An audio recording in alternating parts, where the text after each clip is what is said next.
अर्चनी वंदनी मुद मंगलमय संत समाज,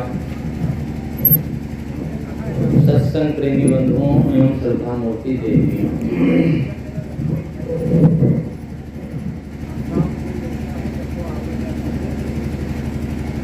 सदगुरु कबीर साहब ने एक बहुत छोटे से पद में कुल 4 पंक्तियों में बहुत गंभीर बात और सर्वांगीण बात कह दी। वे 4 पंक्तियां कौन सी हैं? उन्होंने कहा कि भंवर उड़े बग बैठे आई, रैन गई दिवसों चली जाई। हल हल कांपे बाला जीव, न जाने का करिहें पीऊ।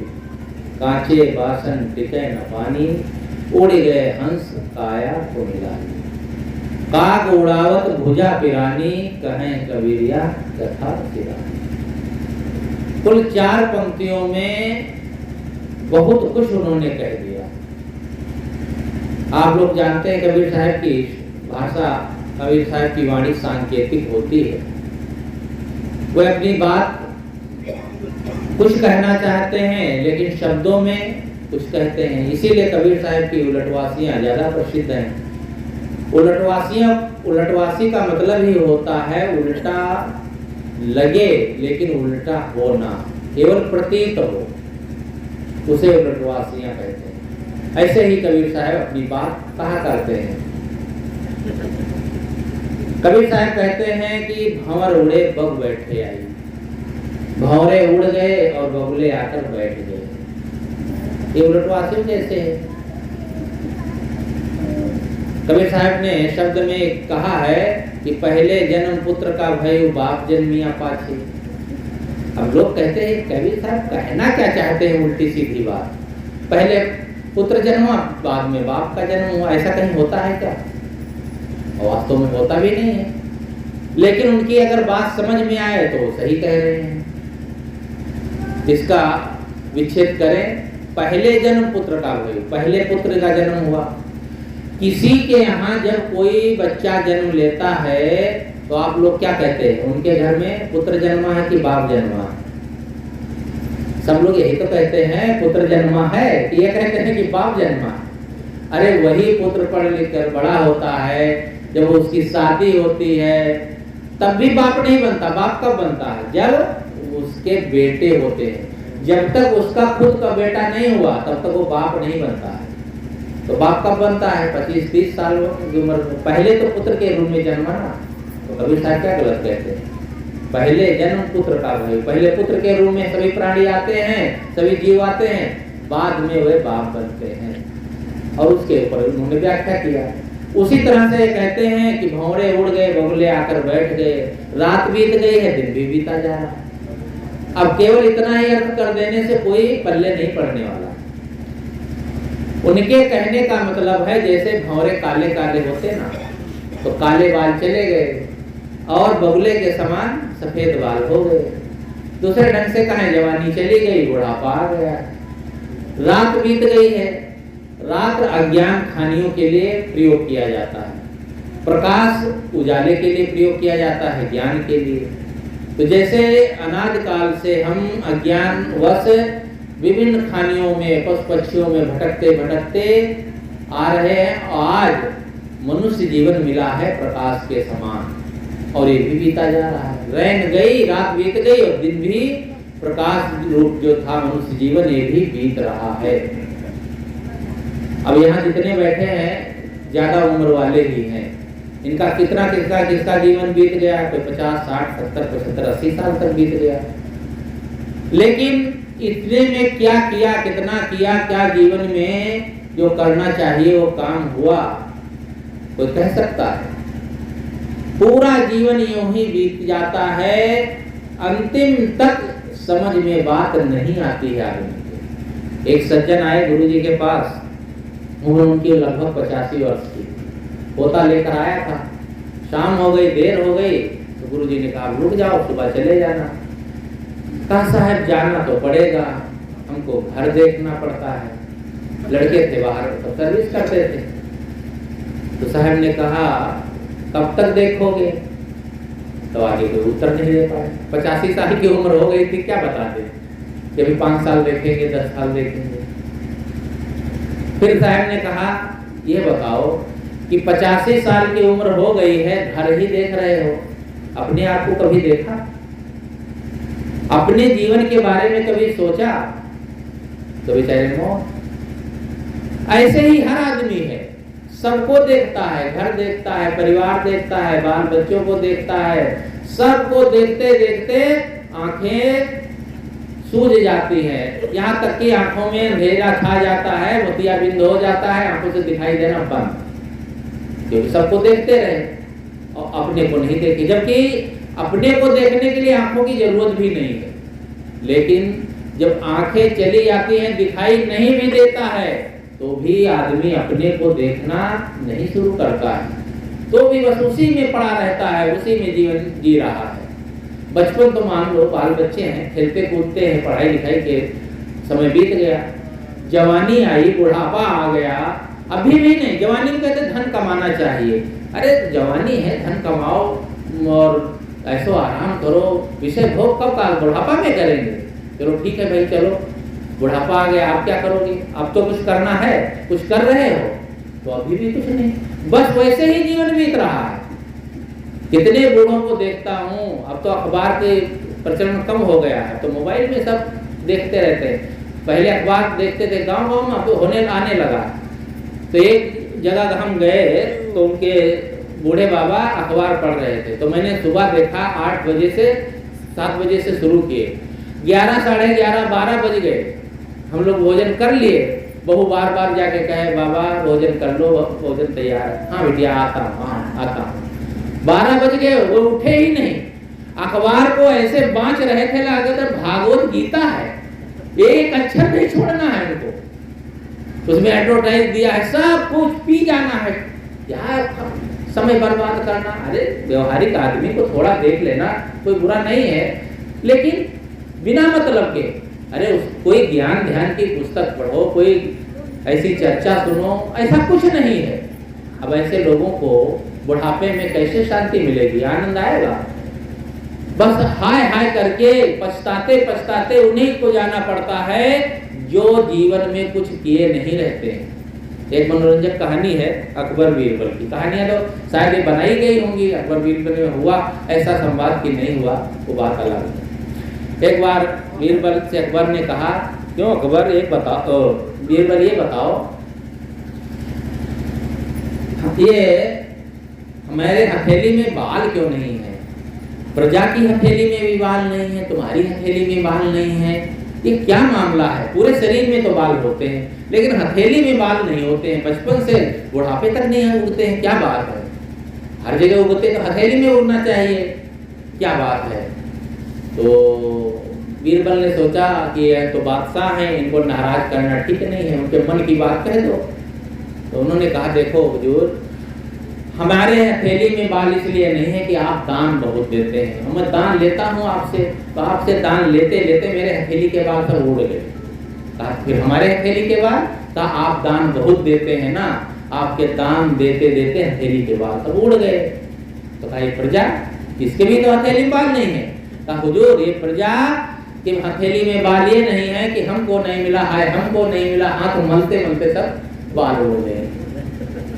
उनकी कहानी तो मनोरंजक है, बात यही है, हाथ मल रहे हैं, हमको ये नहीं मिला, हमारा घर नहीं बना, हमारे पास गाड़ी नहीं है, हमारे लड़की शादी नौकरी नहीं लगी, हाय हाय हाय, बस हथेली के बाल उसी में उड़ जाते हैं। हथेली के बाल तो रहते ही नहीं है, सिर के बाल सब उड़ जाते हैं। कब तक ये करते रहोगे? दुनिया भर को पालते रहते हैं, उनकी व्यवस्था, सारी व्यवस्थाएं करते रहे, व्यवस्थाएं कभी पूरी नहीं हुई और अपना यहाँ से जाने का समय आ जाता है। कब करोगे, कब समझोगे? इसीलिए कबीर साहब कहते हैं कि भौरे उड़ गए, बगुले बैठ गए, यानी जवानी चली गई, बुढ़ापा आ गया, अब तो कुछ करो, लेकिन नहीं, कुछ करना नहीं है। इस तभी मौत जैसी, मौत कोई व्यक्ति नहीं है, मौत कोई बहुत भारी चीज नहीं है, बहुत घबराने की चीज नहीं है। लोग बहुत घबराते हैं कि अरे अभी यहाँ बैठे हैं, किसी से अरे भैया उनका शरीर छूट गया, अरे अभी तो हम आ रहे थे तो रास्ते में खड़े थे और बात किए मुझसे, कैसे कैसे छूट गया? बड़ा आश्चर्य करते हैं, मन लगता है कि बहुत बड़ा आश्चर्य है। अरे इसमें आश्चर्य करने की क्या बात है? कबीर साहब ने तो कह दिया 10 द्वारे का पिंजरा, तामे पंछी कौन, और रहीबे को अचरज है जात चंबो कौन। सारे 10 दरवाजे तो उन्होंने गिना दिया है। शरीर में तो जीव के निकलने के लिए कोई दरवाजा चाहिए, इसमें यह जीव पक्षी बैठा है, यही आश्चर्य है। और निकल जाए तो कौन सा आश्चर्य है? लेकिन आश्चर्य इसी बात का करते हैं, वही आश्चर्य करते हैं जिन्होंने अपना काम अधूरा रखा है, पूरा नहीं किया है। वो काम पूरा करना चाहिए, बस केवल इसी में नहीं पड़े रहना चाहिए। अकबर इलाहाबादी कवि हुए, उन्होंने बहुत बढ़िया कहा है कि ओ मेरे अहबाब क्या कार्य नुमाया कर गए, बीए किए नौकर हुए, पेंशन मिली और मर गए। ऐसा ही होता है जीवन में, खुद कुछ नहीं किए तो पढ़े लिखे, ऐसे पढ़ाई लिखाई किए, नौकरी चाकरी की, पेंशन वाली तो बातें खत्म है। अब एक दिन राम नाम सत्य हो जाएगा, क्योंकि जीवन में यदि कुछ नहीं किया गया, पुण्य का काम, धर्म का काम, दान परोपकार का काम, अपने अच्छे संस्कार न खुद बनाए गए तो बाहर से कोई संस्कार बनाने वाला नहीं है। आपके मरने के बाद चाहे आपका लड़का पोता चाहे जितना भंडारा करे और पितृपक्ष में खूब खिलाए, ब्राह्मणों को खिलाए, चाहे जिसको खिलाए, वो आपके मुंह में जाने वाला नहीं है। ये ना सोच लेना कि मरने के बाद खिलाएगा और सब खाने मिलेगा, मिलने वाला किसी को नहीं है। ये तो सब पुरोहित लोगों का धंधा है, खाने का एक तरीका है, समझाते रहते हैं भैया खिलाओ पिलाओ, तुम्हारे पुरखे जो है वो सब पाएंगे। कौन पाता है? तो आज तक किसी ने आकर के बताया है? कहीं कुछ नहीं, केवल आदमी को बरगलाते हैं और आदमी बरगलाता है और करता है। जीवन में एक लोटा पानी नहीं दे सकता है, पिता के पास नहीं बैठ सकता है, मरने के बाद बड़ा भंडारा करता है। क्या मतलब होता है? मरने वाला तो अपने कर्मों के संस्कारों के वश कहीं जहां जन्म होना था हो गया, अब तुम जैसा करोगे वैसा मिलेगा। इसलिए हर व्यक्ति को अपने संस्कार खुद को बनाना है, कोई दूसरा उसके लिए भागीदार होने वाला नहीं है। दुनिया की सारी चीजों में भागीदारी हो सकती है। आप के पास पैसा है, आपका बिस्तर कोई बिछा देगा, आपके लिए भोजन कोई बना देगा, आपकी गाड़ी चलाएगा, सारे काम आपके कर सकता है। लेकिन आपके मन को ठीक करना, आपके मन को ठीक करने का काम कोई दूसरा नहीं कर सकता। आपके मन में अच्छे संस्कार कोई नहीं डाल सकता है, वह आपको ही करना पड़ेगा। ठेका तो लोग दे देते हैं, पैसा है, लाखों लाखों करोड़ों करोड़ों का मंदिर बना देंगे और उसमें पुजारी रख देंगे, वो पूजा करता है। मंदिर किसका है? फलाने अंबानी का है, अडानी का है, टाटा का है, बिरला का है, करोड़ों करोड़ मंदिर बना दिए, अब उसमें पुण्य मिल रहा है। अरे जो पूजा कर रहा है, पाठ कर रहा है, पुण्य उसको मिलेगा कि आपके मंदिर बना देने से पुण्य मिल जाएगा? भाई शांति का काम, ध्यान चिंतन साधना जो करेगा उसका मन निर्मल होगा। कि केवल आप ठेका दे दिए दूसरे को काम करने का, तो काम कर रहे हैं, आपके पैसा दे दिया, तो पुण्य आपको कैसे मिल जाएगा? बाहर का काम हो सकता है, लेकिन अंदर का काम स्वयं को करना पड़ेगा और इसके लिए स्वयं तैयार रहें। एक बूढ़े बाबा थे और वे सेठ थे, पैसे वाले थे, तो उनके मित्र कहा करते थे बहुत धन है आपके पास, अरे कुछ दान परोपकार भी किया करो, सामाजिक सेवा में भी लगाया करो, कुछ ऐसे फंक्शन किया करो जिससे समाज सेवा हो और लोगों को कोई आदर्श मिले। अरे तुम भी क्या बताते हो दिन रात ये करो वो करो, अभी कोई जल्दी पड़ी है क्या? ये सब कर लेंगे, पैसा है, करेंगे बुढ़ापा में। हर काम, अच्छा काम, धर्म का काम बुढ़ापा में, बाकी दुनिया भर की खुराफात जवानी में। ये इसके लिए कोई नहीं सोचता है। आदमी गलत काम करने के लिए देरी नहीं लगाता, गुस्सा आता है तुरंत गाली देता है, ये नहीं कहता अच्छा रुको अभी देखो आप 1 घंटा बाद तुमको उत्तर दूंगा, 1 घंटा बाद उत्तर क्या देगा, गुस्सा शांत हो जाएगा। लेकिन नहीं, गलत काम तुरंत अच्छा काम करने के लिए आगे बढ़ डालता है। तो ऐसे टालते गए। एक दिन उनकी बोलती बंद हो गई।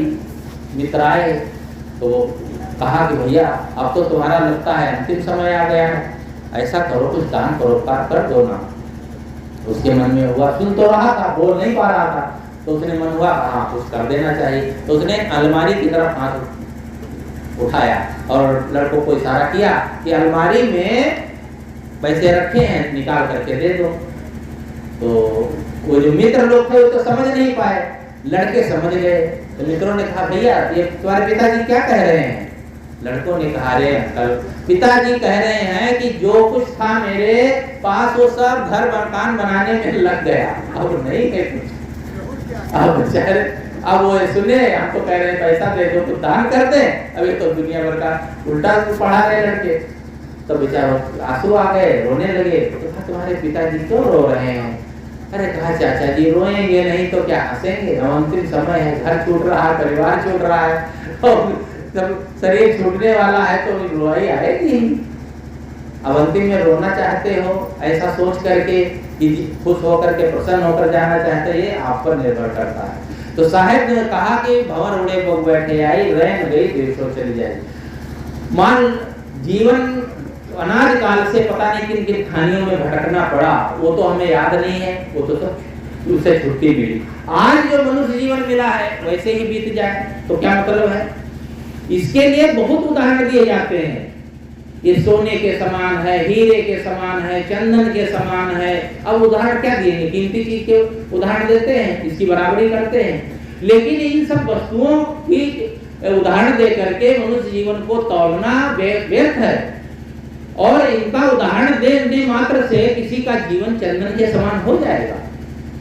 जब बुद्धि होगी, समझ होगी और इस जीवन को चंदन के तरह बनाएंगे, खुशबूदार कीमती, तब ना, नहीं तो क्या है, ऐसे ही जीवन बीत जाएगा।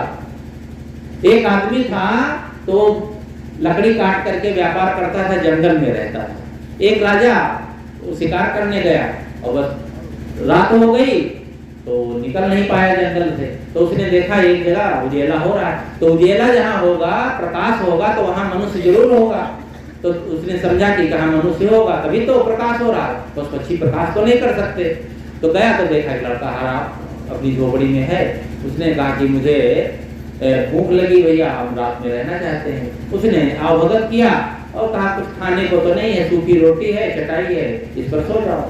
तो रोटी खाया, उसको अच्छा लगा, सो गया। सुबह जाने लगा, कहा तुम मुझे पहचाने? अब कैसे कहे पहचान पाए, बेचारा राजा तो था, लेकिन आज का जमाना मीडिया का थोड़ा था, योगी मोदी और ये बड़े बड़े मंत्रियों को सब पहचान लें फोटो देख करके। उस समय का जमाना नहीं तो कहा मैंने पहचाना नहीं। कहा देखो तुम, मैं तुम्हारे देश का राजा हूँ और तुम मेरी प्रजा हो, मैं तुमसे बहुत खुश हुआ। उसने हमारे घर में राजा आया और उसको सूखी रोटी खिलाया और चटाई पर सुलाया, कुछ आवभगत भी नहीं किया।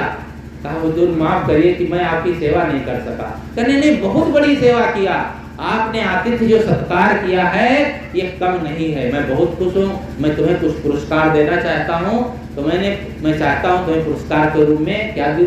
तुम लकड़ी काटते हो ना, तो लकड़ी का व्यापार है, इसलिए 10 एकड़ चंदन का बगीचा दे रहा हूँ। उसने सोचा चंदन का बगीचा पाएगा, इतना कीमती चंदन, ये माला माल हो जाएगा। चला गया। अब उसने सोचा कि चंदन का बगीचा मुझे राजा दे गए हैं, तो क्या करते हैं, इसको काट करके बेचते हैं। तो लकड़ी काट करके वो कोयला बना करके बेचा करता था। सामान्य लकड़ी का कोयला बनाए बेचे तो उसका पैसा बढ़िया मिलता था, लेकिन चंदन की लकड़ी का कोयला बनाएंगे तो भी तो पैसा बहुत कम हो जाएगा, तो कीमत तो चंदन की लकड़ी की है।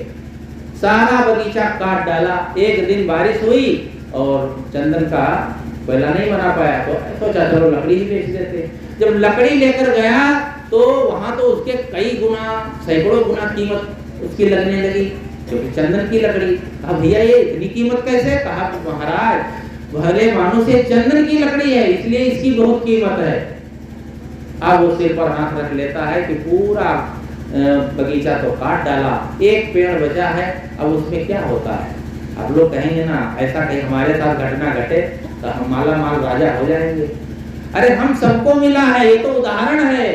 10 एकड़ का मतलब 10 इंद्रियां से गठित एक मानव शरीर मिला, और पूरा जीवन ऐसे ही कोयला बनाते बनाते भोगों में, लड़ाई झगड़ा तूफान में बिता देते हैं। जब थोड़ा सा समय बचता है तब कोई ज्ञानी हमें सद्गुरु संत बताते हैं कि इस मनुष्य जीवन की कीमत क्या है। अब कीमत का जब पता चला तब तक समय बीत जाता है, तब हम क्या कर सकते हैं? इसलिए साहब कहते हैं रैन गई दिवसों चल जाई। हल हल कांपे बाला जीव, ना जाने का करिए पीऊ। साहब कहते हैं लोग थर थर कांपते हैं कि पता नहीं भगवान क्या करेगा, पीऊ परमात्मा क्या करेगा। जब किसी के जीवन में दुख आता है तो वह भगवान भवानी पर डालता है कि पता नहीं भगवान क्या करता, हमारे ही जीवन में क्यों दुख लिख दिया, हमने क्या किया है। उसको इसी जन्म की तो याद है, पूर्व जन्म की क्या याद है, उसने क्या किया है।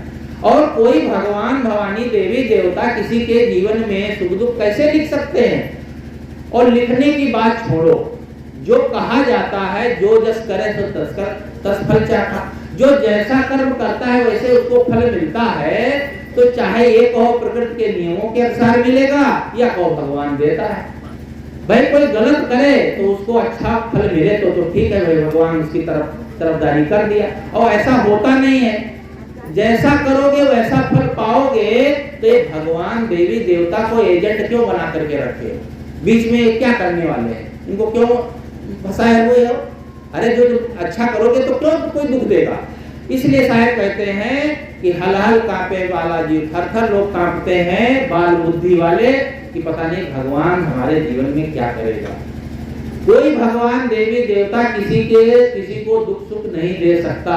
स्वयं किए हुए कर्मों का फल हमें मिलता है। स्वयं कर्म करो त्यात्मा स्वयं तत्फल न सुनते, स्वयं संसार प्रबंध संसारे स्वयं तद्मात् विमुच्यते। जीव कर्म आपे करे फलहु भोगत आप, और आप भ्रमत संसार में मोक्ष लात है आप। हम स्वयं कर्म करते हैं, स्वयं कर्म किए हुए कर्मों का फल भोगते हैं। कोई दूसरा हमें सुख दुख देने वाला नहीं है, कोई परमात्मा नहीं है, कोई बीच में एजेंट नहीं है। इसलिए अच्छे कर्म करेंगे तो अच्छा फल संस्कार अच्छे अपने आप बन ही जाएंगे। और ये कर्मों का फल अकाट्य है, इससे कोई बच नहीं सकता। कितने लोग सोचते हैं अरे कौन देखता है, कौन जानता है मरने के बाद क्या होता है। लिखने के लिए मरने के बाद सब लिख देते हैं, स्वर्गीय फलाने बाबू, कोई लिखा नरकी फलाने बाबू, कोई नहीं लिखता, लिखना भी नहीं ठीक लगता है। अरे लिख देने मात्र से कोई स्वर्गीय नहीं हो जाता है, जो ऐसा कर्म करेगा वैसे ही तो होगा। और आज नहीं तो कल इसका फल तो मिलना ही है। जो जैसा अवश्य में भुक्तव्यम कृतम कर्म शुभाशुभम न भुक्तव्यम क्षीयते कर्म कोटि कल्प सतैर। अपने किए हुए कर्मों को भोगना पड़ता है, चाहे करोड़ों वर्ष क्यों ना बीत जाएं। इसलिए अपने कर्मों को सुधारोगे भाई तो तुम पर जुर्म है ना ईश्वर खुदाई। ये बातें हमें समझना चाहिए। इसलिए साहब कहते हैं, मैं संक्षेप में आप लोगों के समझ ये बातें कह रहा हूँ कि जीवन में जैसे कर्म किए हैं उनको फल भोगना पड़ा, चाहे भगवान देवी देवता कोई भी हो। भारतीय परंपरा की यही विशेषता है, यहाँ पर जो अच्छा किया बुरा किया, चाहे भगवान हो देवी हो देवता हो, किसी को माफ नहीं किया है। इसमें माफ किया ही नहीं गया। राम ने छिपकर बाली को मारा तो कृष्णावतार में व्याध के द्वारा मारे गए। ये बात पंडितों ने ज्ञानियों ने लिखा। दूसरे मतपंथों में ऐसा नहीं है।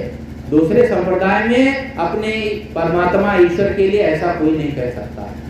लेकिन यहाँ पर ये बात छूट है कि चाहे कोई बड़ा परमात्मा हो, ईश्वर हो, देवी देवता हो, चाहे कोई सामान्य मनुष्य हो, जैसा जो करता है उसको फल वैसा भोगना पड़ता है।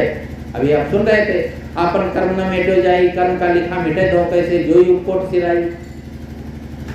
गुरु वशिष्ठ मिल लगन स्वधाय सूर्य मंत्र एक दीना, और जो सीता रघुनाथ विवाही पल एक सत्य न कीना। वो सीता रघुनाथ तो ब्याही गई थी राम को, और एक क्षण उनको शांति नहीं मिली, उनको कभी सुख नहीं मिला। और आदमी सोचता है कि क्या कहना, अगर भगवान से किसी लड़की की शादी हो जाए तो कितना सुख मिलेगा। सीता को क्या सुख मिला। कर्मों का फल अपने आप सबको भोगना पड़ता है। इसलिए मैं कह रहा था कि आपन कर्म न मेटे जाई। और साहब ने कहा हल हल कांपे बाला जीव, ना जाने का करें पीऊ, और कांचे बासन टिके न पानी, उड़ गए न सताया मिला। अंतिम में साहब जीवन के जो अंतिम बात है, जीवन की जो नश्वरता है उस पर प्रकाश डालते हैं कि जैसे कच्चे घड़े में पानी नहीं टिकता है, वैसे ही शरीर में जीव ज्यादा समय टिकने वाला नहीं है। जब इस शरीर से निकल जाएगा तो काया कुमला जाएगी और इसे मिट्टी में दबा दिया जाएगा या तो जला दिया जाएगा। जीवन का अंत हो, जीवन के अंत होने के पहले अपने वासनाओं का अंत कर देना, ये ही मनुष्य जीवन की विशेषता है और यही मानवता है। तो काचे बासन टिके न पानी, उड़ गए हंस काया कुमिलानी, काग उड़ावत भुजा पिरानी, पढ़े कबीर यह कथा सिरानी। जैसे कोई बेकार का काम करता हो, कौवों को उड़ा रहा हो, खेत में एक दाना ना हो, खेत में कोई फसल ना हो और चिड़ियों को उड़ाए तो लोग क्या कहेंगे? खेत में फसल हो, चिड़ियों को उड़ाए तो लगेगा कि भाई तो रक्षा कर रहा है। जीवन में कोई शुभ कर्म नहीं, अच्छे कर्म नहीं कर रहे हैं, बिना मतलब का काम कर रहे हैं और जीवन की अंतिम कथा समाप्त हो जाती है। हमारे जीवन की, हमारे मन की व्यथा खत्म हो जाए, फिर जीवन की कथा कभी भी खत्म हो जाए, कोई चिंता करने की जरूरत नहीं है। इसलिए जीवन अपना शुद्ध हो, जीवन को हम ठीक करें। जीवन को ठीक करने का काम केवल मनुष्य जीवन में मिले हो सकता है, अन्य खानियों में कोई है संभावना नहीं है। इसलिए आज हमें मिला है, आज हमें करना है, इसको कल पर मत टालो। कल पर जो टालेंगे आगे के लिए, यार अभी नहीं कल कर लेंगे, आगे कर लेंगे, बस वो ऐसे ही अपना समय व्यर्थ गंवाएंगे और कोई लाभ होने वाला नहीं। तो मैंने शुरू में कहा कि जीवन के जो अंतिम क्षण है, जीवन की जो वास्तविकता है, इसको हमें समझना चाहिए। और जवानी बुढ़ापा ये तो शरीर की अवस्थाएं हैं, मन की कोई अवस्था नहीं होती है। मन को एक रस रखना, मन को एक रस शांत रखना, मन का तापमान घटने बढ़ने ना पाए। जैसे शरीर होता है, जब गर्मी आती है तो भी 98.6 स्वस्थ मनुष्य का शरीर का तापमान होता है और जाड़े में भी होता है। शरीर के तापमान में कोई परिवर्तन नहीं होता है, तो हमारे मन के तापमान में परिवर्तन क्यों हो जाता है? ये हमारी अज्ञानता का कारण है। और जो ज्ञानी समझदार होगा उसके मन का तापमान बिल्कुल सामान्य रहेगा। मन को ही ठीक करना हमारी विशेषता है और हमारा लक्ष्य है। बाकी तो जीवन ऐसे ही बीते, इससे कोई लाभ होने वाला नहीं है। मैंने अपनी बात कुछ समय आप लोगों के बीच में रखी और मैं अभी इतना कहते हुए अपनी बात को यहीं समाप्त करता हूँ। बोलिए सद्गुरुदेव।